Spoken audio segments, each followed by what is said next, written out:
Yun mga ka-viewers, nagbabalik muli Treasure Farm TV. So karon mga ka-viewers ay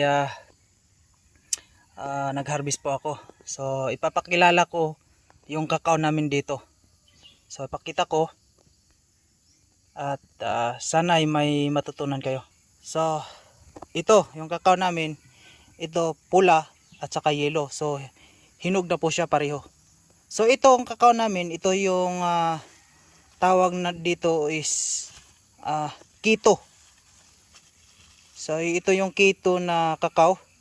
At kung meron kang kakao na 25 na piraso na ganito, ay aabot na siya ng 1 kilo.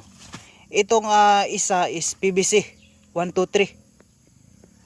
Ito yung PVC 123 na kakao. 25 din na piraso, aabot ng 1 kilo. Yan po siya. So ito yung kakao namin dito na mga variety. So yan yung pinapakilala ko sa inyo na kakao at sana ay meron kayong natutunan. So salamat sa iyong pakikinig and God bless.